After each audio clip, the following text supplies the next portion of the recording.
Hello વિદ્યાર્થી મિત્રો ફરી એકવાર તમારું હાર્દિક સ્વાગત છે મારી YouTube ચેનલ વોરિયર ક્લાસીસમાં। તો વિદ્યાર્થી મિત્રો આ વિડિયોના માધ્યમ દ્વારા આપણે સ્વાધ્યાય 3.2 નો પ્રશ્ન 3 છે, પ્રશ્ન 3 નો ત્રીજો દાખલો જે આપ્યો છે એ દાખલો આપણે શીખવાના છીએ અને આ દાખલો પણ આપણે આદેશની રીતે ગણવાનો છે। તો જ્યારે પણ તમને આદેશની રીતે દાખલો ગણવા કહે ત્યારે તમારે આ 3 સ્ટેપ જ ફોલો કરવાના રહેશે અને જો વિદ્યાર્થી મિત્રો તમે આ 3 સ્ટેપ જો યાદ રાખી લીધા તો તમે ક્યારે પણ આદેશની રીત તમે ભૂલો નહીં। તો ચલો આ 3 સ્ટેપનો ઉપયોગ કરીને આ દાખલાનો જવાબ મેળવીએ। તો અહીં આગળ સંખ્યા આપી છે, શું કહેવા માંગે છે આપણે સમજીએ। ક્રિકેટ ટીમના કોચે 7 બેટ અને 6 દડા 3800 રૂપિયામાં ખરીદ્યા અને તે જ કિંમત વાળા 3 બેટ અને 5 દડા 1750 રૂપિયામાં ખરીદ્યા। તો દડાની અને બેટની કિંમત આપણે શોધવાની છે। તો હવે એનો આદેશની રીતે ઉકેલ લાવીએ, બરાબર છે। ચલો હવે આગળ બેટ અને દડા, તો પહેલામાં પહેલું મારે બેટની કિંમત અને દડાની કિંમત મારે ધારવી પડે। તો અહીંયા આગળ મેં લખીશ કે ધારો કે બેટની કિંમત x છે, બરાબર છે। બેટની કિંમત શું ધારી? x અને દડાની કિંમત y છે, બરાબર છે। ચલો હવે 7 બેટ અને 6 દડા કેટલા રૂપિયામાં છે? 3800 રૂપિયામાં। તો ચલો 7 બેટ, તો અહીંયા આગળ લખે 7, ચલો બેટની કિંમત શું ધારી? x, તો અહીંયા લખું x, ચલો અને 6 દડા, ચલો અને એટલે પ્લસ 6 ના 6, દડાની કિંમત શું ધારી? y, તો અહીંયા લખીએ y બરાબર, ચલો કેટલા રૂપિયામાં ખરીદ્યા? 3800 માં, તો અહીંયા આગળ લખીએ 3800, બરાબર છે। તો આને આપો સમીકરણ 1। ચલો હવે તે જ કિંમત વાળા 3 બેટ, ચલો 3 ના 3, ચલો બેટની કિંમત શું ધારી છે? x વત્તા ના વત્તા 5 દડા, તો 5y, દડાની કિંમત શું ધારી છે? y, બરાબર છે। દડા, ચલો કેટલી કિંમત આપી છે? 1750, તો અહીંયા લખીએ 1750, તો આને આપો સમીકરણ 2। ચલો હવે આપણને સમીકરણ 1 અને સમીકરણ 2 મળી ગયું। તો હવે આપણા સ્ટેપ જે છે એ ચાલુ થશે। ચલો પહેલો સ્ટેપ, સહેલું સમીકરણ। તો વિદ્યાર્થી મિત્રો આ બંને સમીકરણમાં તમને કયું સમીકરણ સહેલું લાગે છે? તો આ બંને સમીકરણમાં જે સહેલું સમીકરણ છે એમાંથી જ આપણે આદેશ લેવાનો છે। તો સમીકરણ કયું છે? બીજું, કેવું છે? સહેલું। તો અહીંયા લખીએ સમીકરણ 2 માંથી આદેશ લેતા। ચલો સમીકરણ 2 લખીએ, 3x વત્તા 5y બરાબર 1750।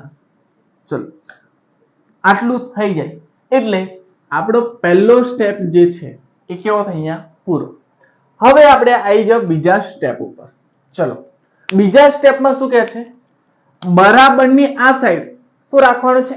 x, એટલે આપણે x ની કિંમત બનાવવાની છે। ચલો બરાબરની આ બાજુ શું રહેશે? x વાળું, તો 3x ના 3x, 1750 ના 1750, ચલો પ્લસ 5y છે, અહીં આવશે તો માઇનસ 5y, બરાબર છે। ચલો હવે મારે x ની જ વેલ્યુ શોધવાની છે। તો આ 3 કેવા સંબંધમાં છે? ગુણાકારમાં। આ ગુણાકારમાં હોય, બરાબરની આ બાજુ આવશે તો ક્યાં આવશે? ભાગાકારમાં। તો ચલો તમને શું મળ્યું? x ની કિંમત। તો જ્યારે તમને x ની કિંમત મળે એને આપો સમીકરણ નંબર 3. તો અહીંયા આપશું સમીકરણ 3. બરાબર. ચલો હવે અહીં આગળ આપણો જે બીજો સ્ટેપ છે એ પણ કેવો થાય છે પૂરો. ચલો હવે આવી જાઓ x ની કિંમત. બરાબર છે, અહીં ધ્યાન આપજો. આ સમીકરણ x એટલે સમીકરણ 3 ની કિંમત એટલે કે x ની કિંમત આપણે શામાંથી બને, એક સમીકરણમાંથી બનાય કે બીજા સમીકરણમાંથી, એ આપણે દેખવાનું છે. તો અહીંયા આગળ સમીકરણ 2 માંથી આપણે શું કરી છે, x ની કિંમત બનાવી છે. તો સમીકરણ 2 માંથી બનાવી હોય તો આપણે શામાં મૂકવાની, સમીકરણ 1 માં. તો અહીંયા લખીશું સમીકરણ 3 ની કિંમત 1 માં મૂકતા. બરાબર છે, ઓકે. ચલો સમીકરણ 3 ની કિંમત 1 માં મૂકતા. તો સમીકરણ 1 લખીએ 7x + 6y = 3800. ચલો હવે તમને x આપ્યો છે. ચલો 7 ના 7. હવે આ x ની જગ્યાએ કેટલા મૂકવાના છે, 1750 - 5y છેદમાં 3 + 6y બરાબર કેટલા, 3800. બરાબર છે. ચલો હવે શું કરવાનું છે, કૌંસ આવે એટલે શું યાદ રાખવાનું, ગુણાકાર. બરાબર છે, કૌંસ આવે એટલે ગુણાકાર. ચલો અહીં ઉપર નીચે ઉડે છે તો કે ના, તો હવે મારે ગુણાકાર કરવો પડશે. ચલો 7 × 1750. તો અહીંયા આગળ લખીએ 1750 × 7. 0 7 × 5 = 3505 70 49 ને 3 52 5 7 × 7 ને 5 12. કેટલા આયા, 12250. તો અહીંયા આગળ લખશું 12250. બરાબર છે. ચલો હવે આ 7 ને મારે 5 વડે પણ ગુણવા પડે. તો 7 × 5 = 35y. બરાબર છે. ચલો છેદમાં 3 ના 3. ચલો હવે શું આપે છે, +6y. અહીં લખીએ +6y = 3800. બરાબર છે. ચલો હવે અહીંયા આગળ કશું ના હોય તો કેટલા લખાય, 1. ચલો હવે મારે શું કરવાનો છે, વચ્ચે શાની નિશાની છે, સરવાળો. બરાબર છે, શાની નિશાની, સરવાળાની. તો જ્યારે પણ મારે સરવાળો કરવો હોય તો બંનેના જે નીચે છેદ છે એ બંનેના છેદ કેવા હોવા જોઈએ, તો કે સરખા. તો જ એનો શું થશે, સરવાળો. બાદબાકી હોય ત્યારે પણ શું યાદ રાખવાનું છે કે જ્યારે છેદ સરખા હોય તો જ બાદબાકી થાય. તો મારે આ બંનેનો સરવાળો કરવો હોય તો છેદ કેવા રાખવા પડશે, સરખા. તો સરખા કરવા માટે શું કરવું પડે, લસા શોધવો પડે, અથવા તમારે શું કરવાનું, ક્રોસ ગુણાકાર. બરાબર છે. ચલો ક્રોસ ગુણાકાર કરી એટલે કોઈ પણ સંખ્યાને 1 વડે ગુણશું તો શું આવશે, એની જ સંખ્યા 12250 - 35y.